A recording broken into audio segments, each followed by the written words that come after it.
पास इस पीडीएफ में हमारे पास सिंपल एंट्रीज़ हैं। मैं आपको एक बार दिखा देता हूँ क्या क्या हमारे पास यहाँ पे अवेलेबल है।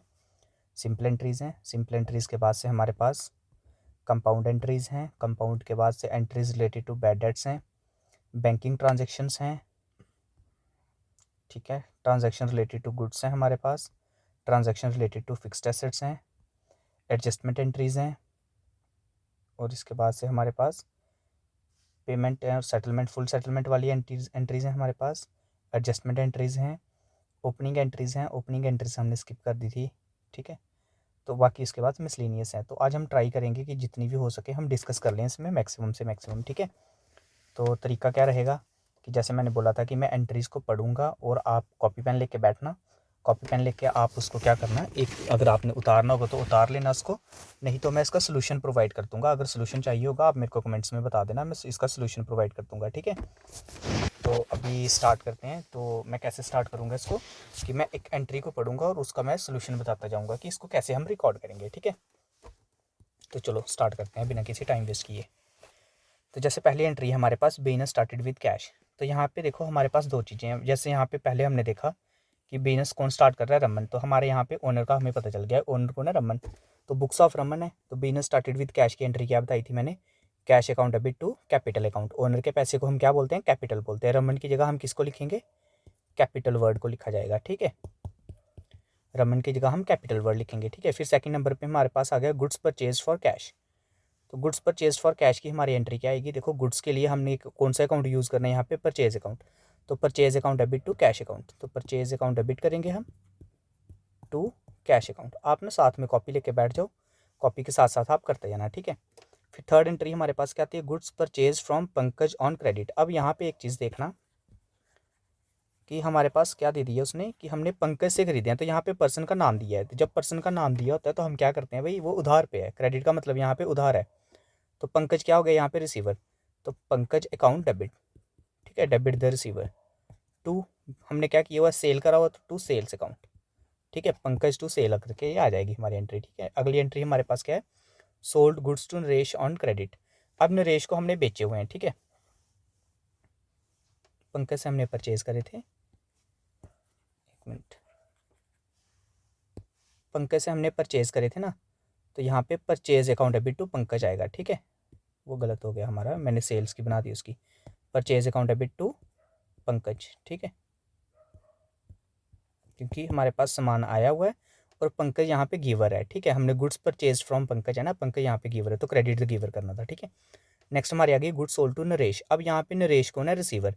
तो डेबिट द रिसीवर, ठीक है। Naresh account debit to sales करेंगे हम यहाँ पे। सेल्स हमारे पास यहाँ पे इनकम बनी है, ठीक है। अब नेक्स्ट एंट्री इसके बाद से हमारी क्या आती है, देखो आज थोड़ी जैसे जिस बच्चे ने पिछली क्लासेस लगाई होंगी ना उसको समझ आ रही होगी और वो यहाँ पे स्पीड भी मैच करेगा, ठीक है। गुड्स रिटर्न टू पंकज, हमने पंकज को सामान वापस कर दिया। जब पंकज को सामान वापस करेंगे पंकज बन गया रिसीवर। तो पंकज टू गुड्स हमने खरीदे थे इससे, तो खरीदे हुआ सामान वापस करे तो परचेज रिटर्न आ जाता है, ठीक है। तो परचेज रिटर्न अकाउंट पर पंकज टू परचेज रिटर्न, ठीक है। गुड्स रिटर्न बाय नरेश, अब नरेश ने हमें सामान वापस कर दिया, ठीक है। तो हमने क्या किया था, नरेश को सामान बेचा था, तो इसका आएगा सेल्स रिटर्न टू नरेश, ठीक है। इस तरीके से ये हमारी एंट्री बनेगी, ठीक है। कैश पेड टू अजय, अब हमने अजय को सामान पे मतलब पैसा दिया है, ठीक है।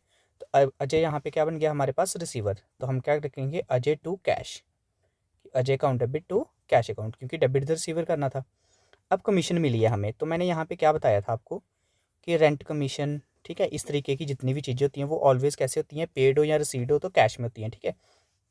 अब यहाँ पे हमें कमीशन मिली है, तो कमीशन मिली है तो कैश मिला होगा, तो कैश आया हुआ तो cash account debit to commission receipt लिखेंगे इसको, ठीक है। कमीशन हमारे पास यहाँ पे क्या है, इनकम है, ठीक है। इसके बाद से हमारे पास क्या गया, फर्नीचर परचेज, ठीक है। अब देखो जब हमारे पास गुड्स की बात आती है ना तब हम लिखते हैं परचेज या सेल, पर यहाँ पे फर्नीचर की बात चल रही है। फर्नीचर हमारे लिए यहाँ पे एसेट है, तो हम क्या लिखेंगे, furniture to purchase, furniture to cash, क्योंकि यहाँ पे हमने पैसा दिया उसको, ठीक है। अमाउंट आप साथ साथ में इसके आगे लिखते जाएंगे, डन। ये बात होगी क्लियर हमारी, क्योंकि ये सिंगल एंट्री है यहाँ पे, तो अमाउंट तो इतना ही आएगा जितना है दिया हुआ, ठीक है। रेंट पे टू अमित, अब हमने क्या किया हुआ है, अमित को रेंट पे किया। तो देखो यहाँ पे नाम ना इसने कंफ्यूज करने के लिए दिया हुआ है।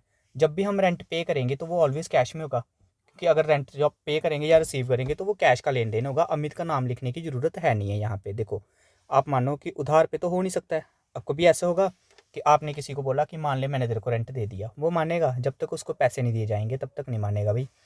तो रेंट पे हुआ है, अगर पेड है इसका मतलब हमने कैश दिया है, तो यहाँ पे आएगा रेंट टू कैश, क्योंकि हमसे कैश गया और रेंट हमारे लिए एक्सपेंस है। अमित का नाम लिखने की ज़रूरत नहीं है, ठीक है, ये सिर्फ कन्फ्यूज़न के लिए। Done. Good sold to Sumit for cash. देखो अब यहाँ पे सुमित तो दिया हुआ है बट कैश भी दे दिया हुआ है, तो हमने यहाँ पे क्या हुआ है, कैश में बेचा हुआ है उसको सामान, ठीक है। तो हमारे पास सामान आया, कैश आया और पैसा हमने दिया हुआ, तो हम क्या लिखेंगे, cash account debit to sales account. Done, simple यही बनेगी एंट्री, ठीक है। इसके बाद से हमारे पास आ गई नेक्स्ट एंट्री, ये भी सेम ऐसे बनेगी, cash account debit to sales account, ठीक है। पैसा आया हुआ है और सामान गया हुआ है, ठीक है। तो भाई जिसको नहीं समझ आ रहा वो पिछली क्लासेस देखे जाके, क्योंकि पिछली क्लासेस देखने के बाद से ये चीज़ें समझ आएंगी, ठीक है। Cash received from Naresh on account, भाई नरेश ने हमें पैसा दे दिया हमारा, ठीक है। जैसे उसने हमने उससे पहले क्या किया था, नरेश को हमने क्या किया था, सामान बेचा था, फिर उसने कुछ वापस कर दिया, अब बाकी के वो हमें पैसे दे गया, ठीक है। अब यहाँ पे इसने बोला हुआ सीधे कितने, 5,000 दिए उसने, ठीक है।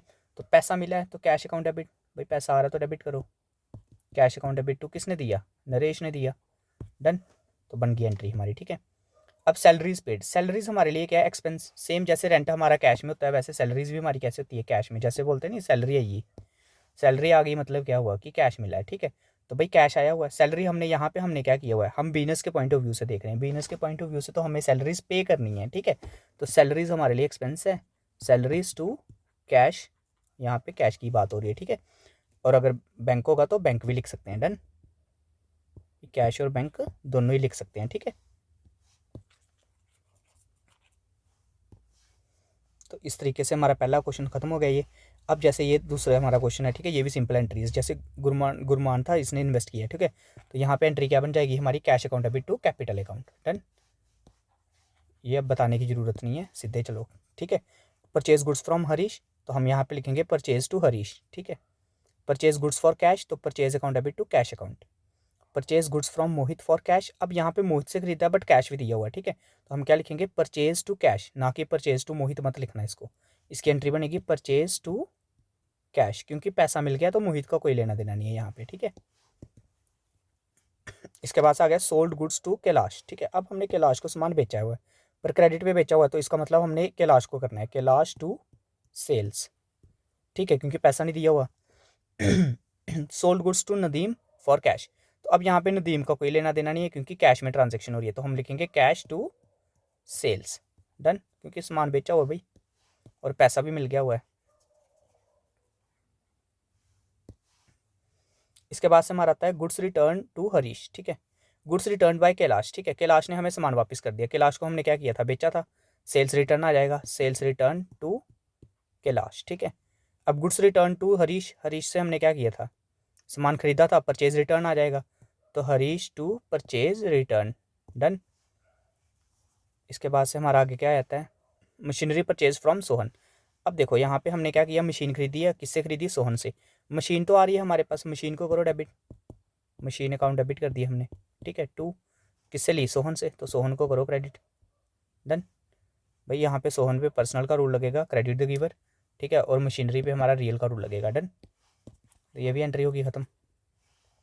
नेक्स्ट एंट्री हमारी क्या है, cash withdraw from personal use. देखो जब भी पर्सनल यूज़ की बात, पहले इसमें ये आ गया हमारा paid to Harish on credit on account, ठीक है। हमने हरीश को पैसा पे कर दिया, कितना पे किया, 5,000, पैसा गया हमसे, तो हरीश रिसीवर है, हरीश टू कैश। डन, कि उसका खाता क्लियर।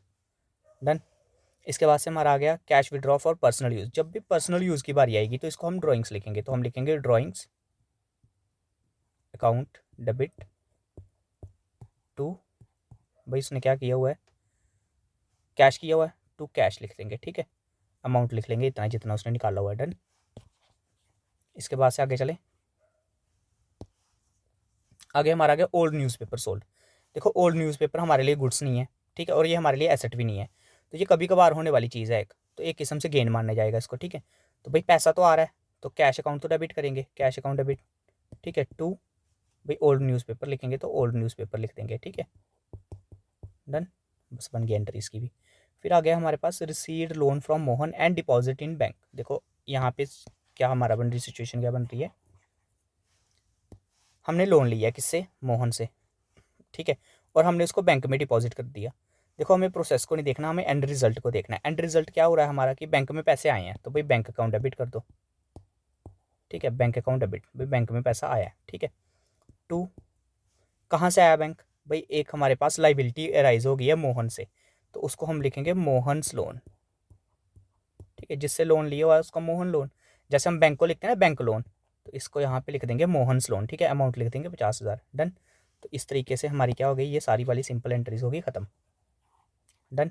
अब कंपाउंड एंट्री की तरफ चलते हैं। कंपाउंड एंट्री ध्यान से समझना सारे, ठीक है। एक क्वेश्चन है ये आप खुद प्रैक्टिस कर लेना, ठीक है।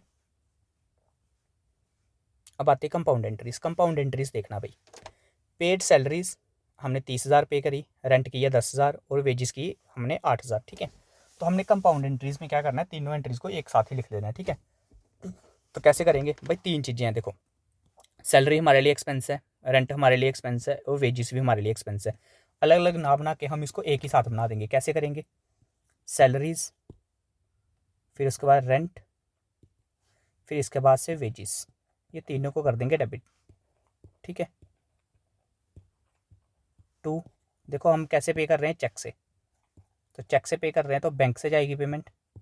अब देखो इसका कितना है 30,000, इसका कितना है 10,000, इसका कितना है 8,000, ठीक है। टोटल हमारा कितना गया, 30 10 40 और 48,000 हमारे जेब से गया सीधे, ठीक है। तो इस तरीके से ये एंट्री बन जाएगी, खत्म हो गई एंट्री बस, ठीक है। आप इसको ना साथ साथ में उतार लेना, ठीक है, कॉपी पेन लेके बैठना और स्पीड मेंटेन करते रहना, ठीक है। फिर आ गया परचेज गुड्स फ्रॉम हरी। देखो अब हरी से हमने 30,000 का, देखो अगर आपने ट्रेड डिस्काउंट और कैश डिस्काउंट वाले हमारी क्लास लगाई होगी तो आपको ये समझ आ जाएगा कि क्या हो रहा है यहाँ पे, ठीक है। तो हमने हरी एक बंदा जिससे हमने 30,000 का सामान खरीदा हुआ है, 10% का ट्रेड डिस्काउंट है, 2% का कैश डिस्काउंट है। तो पहले हिसाब कर लें। हिसाब क्या करेंगे भाई, 30,000 का सामान है, ठीक है, 30,000 का 10% आ गया 3,000, पीछे बच गया हमारा 27,000। 27,000 हमने उसको टोटल जो पेमेंट ट्रांजैक्शन होगी 27,000 की होगी। अब यहाँ पे गुड्स परचेज करे हुए तो आप एंट्री को थोड़ा सा फ्रेम कर सकते हो कि परचेज अकाउंट डेबिट कर दिया हमने, परचेज में हमारा कितना आएगा 27,000, डन। अगर आपने क्लासेस पीछे वाली लगाई होगी तो आपको ये याद होगा, ठीक है, परचेज अकाउंट डेबिट होगा यहाँ पे, ठीक है, 27,000 हो गया। अब देखो अल्टीमेट 2% का कैश डिस्काउंट भी है, तो 27,000 का 2% करेंगे तो 540 आएगा, ठीक है। तो इसमें से 540 निकाल दो, यहाँ पे कितना आ गया 60 है, यहाँ पे कितना आ गया हमारे पास 26,460, ठीक है, 26,460 आ गया, ठीक है। अब देखो ये हमारे पास 540 यहाँ पे आ गया, डन। ये हमारे पास क्या है, कैश डिस्काउंट, और ये हमारे लिए यहाँ पे प्रॉफिट बन रहा है कि लॉस बन रहा है, ये हमें देखना है। देखो हमने सामान कितने का खरीद लिया, देखो ट्रेड डिस्काउंट हम रिकॉर्ड नहीं करते, 27,000 का हमारे पास सामान आया और पैसे हमने दिए 26,460 रुपये, ठीक है। तो एक किस्म से हमें फ़ायदा हो रहा है यहाँ पे, डन। तो हमने कितना दिया, कैश जितना दिया वो पहले कैश लिख लो, कैश कितना दिए 26,460, ये लिख लेना पूरा, ठीक है। 2, डिस्काउंट हमें मिला है तो डिस्काउंट रसीद हमें कितना मिल गया, ये 540 का, डन। तो इस तरीके से हमारी ये एंट्री बन जाएगी, purchase account debit to cash to discount रसीद, डन। क्लियर है। पिछली क्लास जिसने लगाई होगी ना उसको ये अच्छे से समझ आ गया होगा, और जिसने नहीं लगाई होगी तो वो भाई पहले पीछे वाली क्लास लगा के आना, उसके बाद से वापस आ जाना यहाँ पे, डन।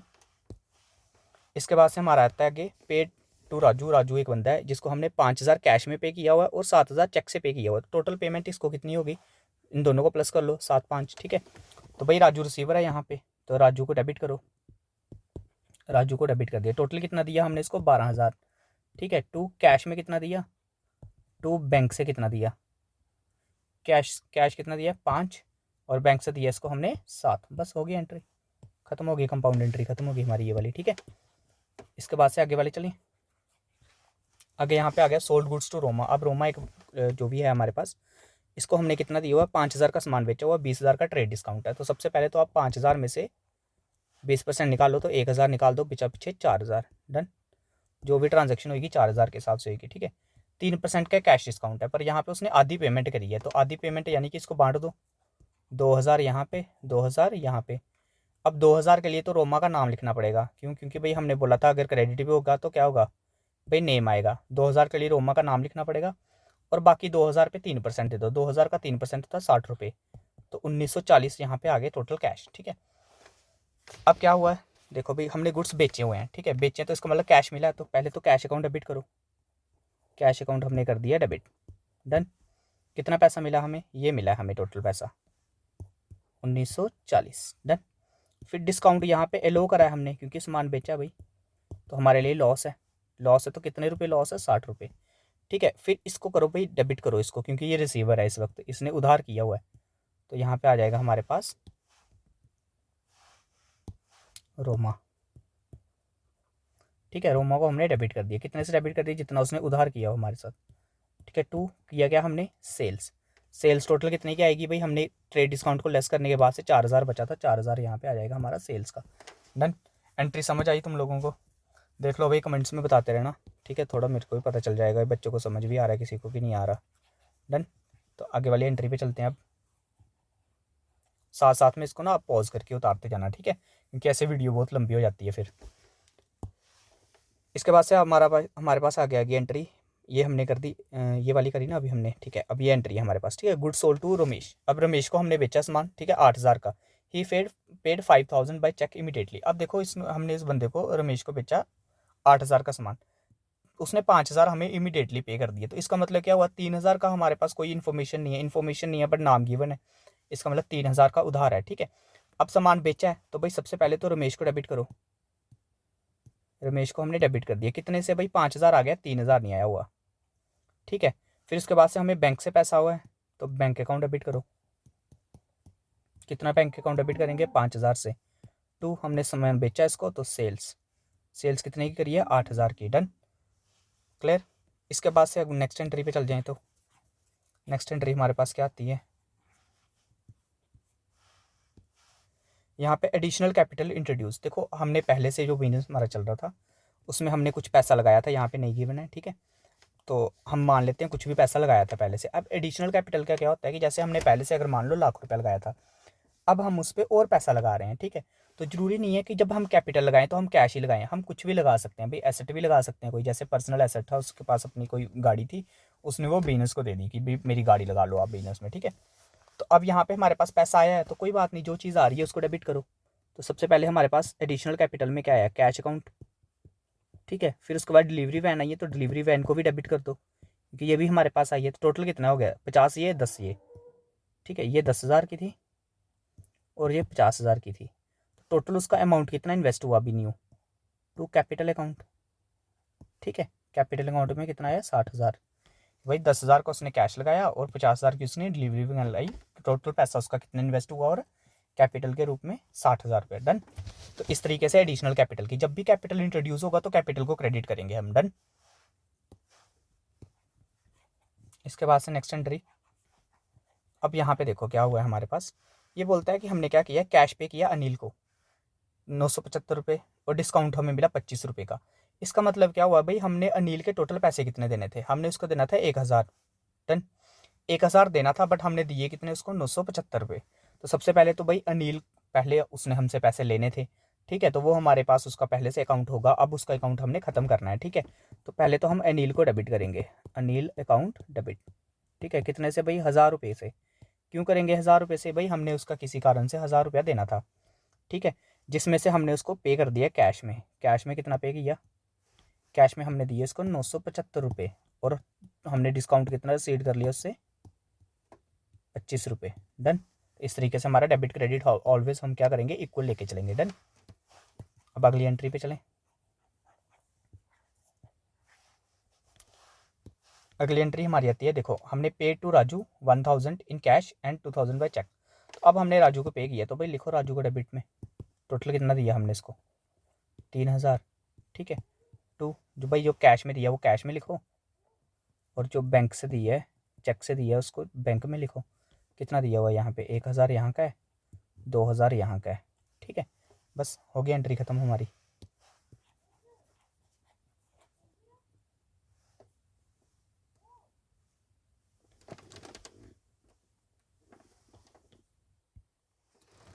इसके बाद हमारी अगली एंट्री आ जाती है कि हमने क्या किया कि पेड 4800 टू मोहन। एक बंदा है मोहन, जिसको हमने 4800 पे किया है, जबकि हमने करना कितना था उसको 5000। यहाँ पे फुल सेटलमेंट की बात आ रही है कि हमने क्या किया कि भाई किसी बंदे का 5000 देना था, हमने उसको 4800 दिया, और हमने बोला भाई हमारा अकाउंट ख़त्म। डन।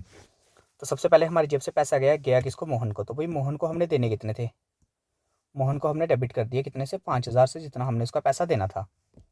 टू दिया कितना हमने उसको पैसा, कैश में हमने इसको दिया 4800, ठीक है।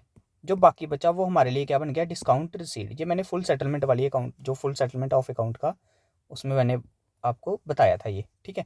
इस तरीके से ये भी हमारी एंट्री हो जाएगी कंप्लीट, डन। तो इस तरीके से हमारे पास क्या हुआ, कंपाउंड एंट्रीज भी कंप्लीट होगी, ठीक है। बाकी जब हम अगली क्लास में एमसीक्यू डिस्कस करेंगे या बाकी चीज़ें डिस्कस करेंगे तो वहाँ पे हमारे पास चीज़ें आती जाएंगी। और अगर किसी बाई चांस किसी बच्चे का डाउट आता है, जब किसी को भी लगता है कि हाँ भी मुझे ये समझ नहीं आ रहा, तो आप क्या करना, कमेंट्स में मेरे को बताते रहना कि मैं उसको, आपकी जो भी क्वेरी होगी वो मैं सॉल्व कर दूंगा नेक्स्ट क्लास में, ठीक है। अब यहाँ पे आए थे हमारे पास transaction related to bad debts, done. Bad debt मैंने बताया था आपको क्या होता है कि जो पैसा हमें नहीं मिलता है, ठीक है। तो यहाँ पे क्या बोला, मोहन ने एक बंदा, ठीक है, ही इज डिक्लेयर्ड इंसॉल्वेंट, वो इंसॉल्वेंट हो गए। इंसॉल्वेंट का मीनिंग मैंने बताया था कि जिसके पास इतने पैसे नहीं है कि वो सारी की सारी लाइबिलिटीज अपनी पे कर सके, ठीक है। Received first and final dividend from his official receiver. Official receiver मैंने बताया था जो कोर्ट ने बंदा एक हमारे पास अपॉइंट किया होता है कि वो हमारी सारी लाइबिलिटीज को पे करेगा, ठीक है। तो अब रिसीव्ड 50 पैसा इन रुपी अगेंस्ट अ डेट ऑफ 5000। देखो भाई, पहले तो यहाँ पे 50 पैसा पर रुपी की बात हो रही है, तो देखो 1 रुपये में 100 पैसे होते हैं, ठीक है। और यहाँ पे हमें हाफ मिल रहा है, इसका मतलब 50% ही मिल रहा है, सिंपल सी बात है, डन। अब 5,000 लेना था, 5,000 का 50% कितना होता है कि भाई आधे पैसे मिल रहे हैं, ठीक है। तो आधे पैसे मिल रहे हैं, इसका मतलब कितना, 2500 मिल रहा है, ठीक है। तो एंट्री क्या बनेगी हमारी, यहाँ पे कैश कितना है हमारे पास, तो कैश अकाउंट डेबिट कर देंगे,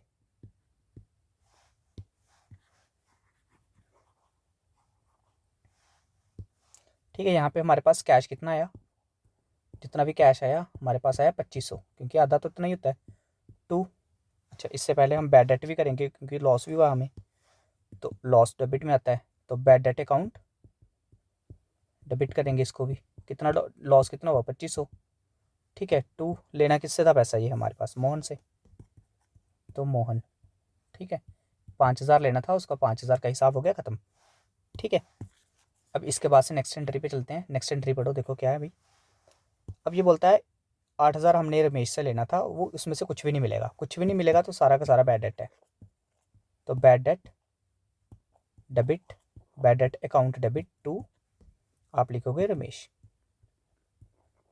ठीक है। 8,000 लेना था और 8,000 का 8,000 ही नहीं मिला, ठीक है। सारे का सारे पैसा डूब गया हमारे यहाँ पे, डन।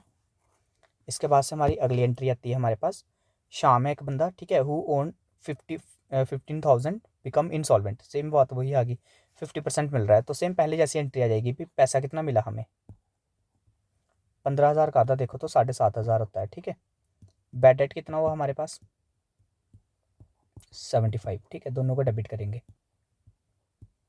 2 लेना किससे था, शाम से, डन। इस तरीके से ये भी एंट्री हमारी ख़त्म हो जाएगी, क्लियर। नेक्स्ट चलें। अब नेक्स्ट हमारे पास क्या आता है, लास्ट वाली एंट्री यहाँ पे, receive 10,000 in cash from Sohan. एक बंदा है सोहन, जिससे हमें 10,000 मिला है, और पिछले साल हमने सोचा था कि भाई ये पैसा हमारा डूब गया, bad debt return of last year. पिछले साल हमने सोचा कि सोहन हमें पैसे नहीं देगा, हमने सोहन का पूरा अकाउंट ख़त्म कर दिया। ख़त्म करने के बाद से इस साल हमें पता चला कि वो 10,000 हमें दे गया। तो इसके लिए मैंने एंट्री आपको बताई थी, क्या आएगा, कैश अकाउंट डेबिट, ठीक है। कितना पैसा आया हमारे पास, 10,000, किस नाम से आया, बैड डेट रिकवरी, क्या लिखेंगे इसको, बैड डेट रिकवरी अकाउंट, ठीक है। कितने की, 10,000 की, बस इस तरीके से हमारी ये एंट्री बन जाएगी, क्लियर, डन। तो transaction related to bad debt की भी हमने क्या कर दी, सारी प्रैक्टिस कर दी, ठीक है। अब आता है बैंकिंग ट्रांजैक्शंस, ठीक है। बैंकिंग ट्रांजैक्शन हम नेक्स्ट वीडियो में डिस्कस कर लेंगे, ठीक है। इससे पहले मैं ट्रांजैक्शन रिलेटेड टू गुड्स कर लेता हूँ, ठीक है, क्योंकि 24 मिनट्स की होगी है हमारी वीडियो ऑलरेडी, तो हम छोटी छोटी ये कर लेते हैं, फिर बैंकिंग ट्रांजैक्शन में नेक्स्ट वीडियो में यहाँ पे डिस्कस कर दूंगा, क्योंकि वीडियो हम 30 मिनट की फॉर्मेट में ही रखेंगे, ठीक है, क्योंकि ज़्यादा लंबी वीडियो फिर बोरिंग हो जाता है थोड़ा सा। तो हम आ जाते हैं ट्रांजैक्शन रिलेटेड टू गुड्स पे। अब गुड्स में क्या बताया था मैंने कि जब भी गुड्स बढ़ेंगे तो किसकी वजह से बढ़ेंगे, परचेज़ की वजह से। बढ़ने के कारण क्या है, परचेज़ या फिर सेल्स रिटर्न। और घटने के कारण मैंने क्या बताए थे, या तो सेल्स या फिर परचेज़ रिटर्न। एक मिनट, घटने के कारण मैंने बताए थे, बढ़ने के कारण मैंने बताए थे परचेज और सेल्स रिटर्न, और घटने के कारण मैंने बताए थे सेल्स और परचेज रिटर्न। ठीक है, और सेल्स और परचेज रिटर्न के अलावा किसी थर्ड रीज़न से अगर हमारे गुड्स कम होते हैं तो क्रेडिट में हम परचेज लिखते हैं। ठीक है, यही हम अब यहाँ पे सीखेंगे।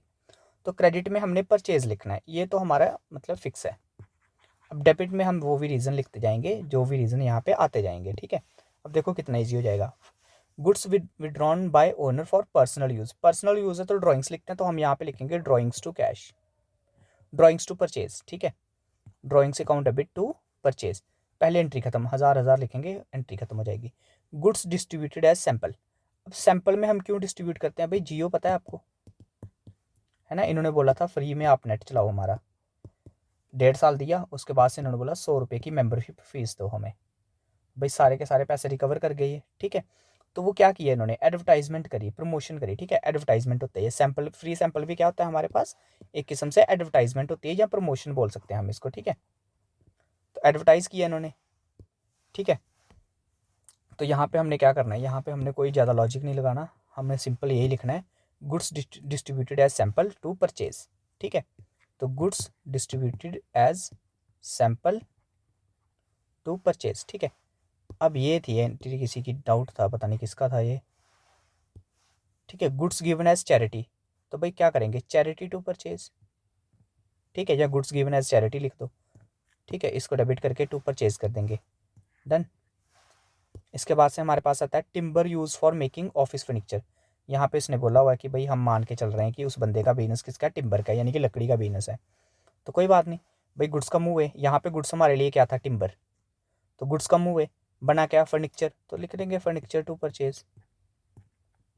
ठीक है, इसके बाद से नेक्स्ट पे चल जाते हैं, गुड्स डिस्ट्रॉयड बाय फायर, आग लग गई, तो कोई बात नहीं यही लिखो, goods destroyed by fire debit to purchase, बस। गुड्स लॉस्ट इन ट्रांजिट, तो कोई बात नहीं, goods lost in transit to purchase. ठीक है, goods lost in transit to purchase. ठीक है, तो यानी कि यहाँ पे हमने कोई ज़्यादा दिमाग नहीं लगाना, जब भी हमारे गुड्स कम हो रहे हो, ठीक है, किसकी किसकी वजह से भाई, सेल्स की वजह से ना हो रहे हो, ठीक है, या फिर हमारे पास परचेज रिटर्न की वजह से ना हो रहे हो। ठीक है, इन दोनों के अलावा किसी थर्ड रीज़न से अगर कम हो रहे हो तो क्रेडिट में बेझिझक परचेज लिख देना, और डेबिट में वो रीज़न लिख देना, ट्रांजैक्शन रिलेटेड टू गुड्स खत्म हो जाएंगी सारी। ठीक है, अब हमारे पास आता है यहाँ पे transaction related to fixed assets. ठीक है, तो फिक्स्ड एसेट्स की बात करें तो मैंने क्या बताया था यहाँ पे कि जो हमारे पास एक बार पे हम जो एक वन सिंगल टाइम इन्वेस्टमेंट करते हैं उसको हम क्या बोलते हैं कि भाई ये यहाँ पे हमारे पास लॉन्ग टर्म की है, कैपिटल इन नेचर है। तो ये भी मैंने पिछली क्लासेस में बताया था आपको, तो एक बार जाके इसको भी रिवाइज कर लेना। ठीक है, आगे की क्लासेस ना हमारी ऐसे ही होंगी जो डिस्कशन करेंगे हम। ठीक है, क्योंकि ये आगे कहानी की तरह ही चलेगा, पर उसके लिए बहुत ज़रूरी है कि आप फाउंडेशन पढ़ के आओ, कि जर्नल लेजर और मतलब उसका 3 गोल्डन रूल्स, प्लस हमें ये पता होना चाहिए कि हम उसको इम्प्लीमेंट कैसे करेंगे, एप्लीकेशन कैसे करेंगे उसकी। ठीक है, तो ये 2 चीज़ें हम पिछली पहली 5 लेक्चर पढ़ के आओगे तो आगे की चीज़ें सारी इजी लगेंगी। ठीक है, तो यहाँ पे क्या है, paid repair charging on existing machinery. तो अब यहाँ पे हमारे पास मशीनरी का कोई कॉस्ट दिया नहीं हुआ है कि कितने की मशीन है। ठीक है, जैसे मैं बोलूँ कि ये लाइन छोटी है कि बड़ी है, तो आप ऐसे बता नहीं सकते कि ये छोटी लाइन है कि बड़ी लाइन है। क्यों, क्योंकि भाई मैं पूछ रहा हूँ किसके रिस्पेक्टिव में हूँ, इसके रिस्पेक्टिव में कि इसके रिस्पेक्टिव में। ठीक है, तो अगर मैं इसको देख के बोलूँ तो मैं बोलूँगा ये लाइन बड़ी है, बट मैं बोलूँगा इसको देख के बोल तो तब तो लाइन छोटी है। ठीक है, पर यहाँ पे हम ये एज्यूम करके चल रहे हैं कि ये transaction related to fixed asset है, तो यहाँ पे ये रिपेयर है वो मशीनरी अकाउंट में ही जाएगी। ठीक है, कैपिटल इन नेचर मान के चल रहे हैं हम इसको। ठीक है, तो अगर रिपेयर होगी तो हमें, जैसे अगर मशीन की वैल्यू यहाँ पे अगर हमें बोल जाए वो कि 10 लाख की मशीन है, भाई 10 लाख की मशीन पे 1000 रुपये तो रिपेयर ही माना जाएगा। ठीक है, पर अगर हम बोल लें कि भाई मशीन जो है वो 10 लाख की नहीं है, वो खींच के 5000 की मशीन है, तो उस पर 1000 लग रहा है, तो वो तो हम मशीनरी अकाउंट में डालेंगे। ठीक है, तो यहाँ पे क्या किया, रिपेयर करा हुआ है, तो आपको क्या क्लियर होना चाहिए कि भाई ये मशीन कौन सी है, भाई बड़ी मशीन है कि छोटी मशीन है। ठीक है, तो यहाँ पे एक हमें हिंट मिल रहा है कि अगली मशीन जो है हमारी वो कितने की है, 42,500 की। ठीक है, तो मैं इसके हिसाब से इसको कर रहा हूँ, अगर 42,500 की मशीन हम एक और नहीं खरीद रहे हैं तो इसका मतलब पहले की मशीन की भी कोई 50,000 के आसपास या 1 लाख के आसपास होगी, ठीक है। उसके हिसाब से ये रिपेयर है, तो मैं इसको क्या लिखूंगा, रिपेयर टू कैश, कि भाई मैंने रिपेयर करवाई और कैश कर दिया। अब न्यू मशीन आई तो मशीनरी टू कैश, ठीक है। पेड फ्राइट, देखो फ्राइट और कैरेज जो होता है ना वो मशीन पे वन टाइम ही इन्वेस्टमेंट होती है, ठीक है। जैसे अगर मैं एक मशीन इंस्टॉल करवा रहा हूँ अपने घर पे या कहीं अपनी फैक्ट्री पे, तो मैं इसको हर साल तो नहीं मंगवाऊंगा, है ना। एक मशीन है, एक ही बार आएगी भाई, जहाँ से भी मैंने मार्केट से खरीदी है वो, तो वो एक ही बार आ रही है मेरे पास वहाँ पे फैक्ट्री में या कहीं पे भी जहाँ पे मैंने उसको इंस्टॉल करवाना है। एक ही बार वन टाइम इन्वेस्टमेंट है, फिर आगे वो 5 साल चलेगी, 10 साल चलेगी, वो आगे उस पर डिपेंड करेगा, ठीक है। तो भाई ये एक्सपेंस क्या है, वन टाइम एक्सपेंसेस है। तो वन टाइम एक्सपेंसेस को हम मशीनरी अकाउंट के अंदर ही करेंगे ऐड, यानी कि एसेट के अंदर ही करेंगे, ठीक है। तो यहाँ पे फ्राइट एंड कैरेज नहीं लिखेंगे हम इसको लिखेंगे मशीनरी अकाउंट, ठीक है, क्योंकि ये कैपिटल इन नेचर है, वन टाइम इन्वेस्टमेंट है ये, ठीक है। डन। अब paid installation charges on machine, तो ये भी वन टाइम इन्वेस्टमेंट, तो मशीनरी टू कैश ही आएगा इसका same. Purchase second hand machine, तो इसका भी मशीनरी टू कैश ही आएगा, क्योंकि सेकंड हैंड मशीन बढ़ रही है तो कैश जा रहा है, ठीक है। Paid repairing charges on above machine, अब यहाँ पे 2500 है, ठीक है। 42,000 की, ये 42,500 की हमारी मशीन थी, 2500 और लगाया, ये हो गई 45 की, 45 पे 5 और लगाया 50 की। फिर एक सेकेंड हैंड मशीन हमने खरीदी 18 की, 18 पे हमने 2500 लगाया, 18,000 की चीज़ पे 2500 लगाया, तो लगभग लगभग लगा लो कि 10% 20% के पास है, ठीक है। तो यहाँ पे हम इसको मान सकते हैं कि ये रिपेयर ही हो रही है इस पर, ठीक है। तो इससे एक एग्जाम्पल ले सकते हैं हम, कि जैसे अगर हमारे पास एक बाइक है, ठीक है, तो 1,25,000 की बाइक है हमारे पास, ठीक है। उसका अगर हम इंजन करवा रहे हैं तो लगभग 10,000 के पास पास हो जाएगा, ठीक है। 10 या 15,000 के आप लगा लो, ठीक है, या 5-6 हज़ार जितने का भी होगा।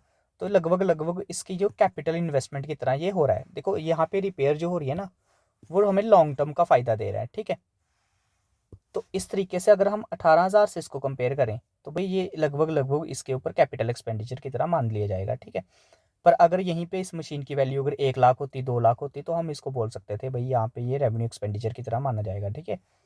तो अगर कैपिटल एक्सपेंडिचर की तरह माना जाएगा तो मशीनरी टू कैश ही आएगा, ठीक है। और अगर रेवेन्यू एक्सपेंडिचर होता है, जैसे इस मशीन की वैल्यू अगर 10 लाख होती या 1 लाख या 1.5 लाख, 4 लाख, 5 लाख होती, तो मैं 2500 को मैं बोलता कि भाई ये रिपेयर है, तब मैं रिपेयर टू कैश करता, ठीक है।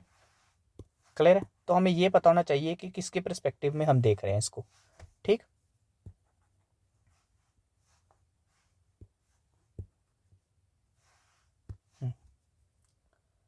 इसके बाद से हमारे पास आ जाती हैं आगे, देखो वीडियो हमारी हो गई है 33 मिनट्स की, ठीक है।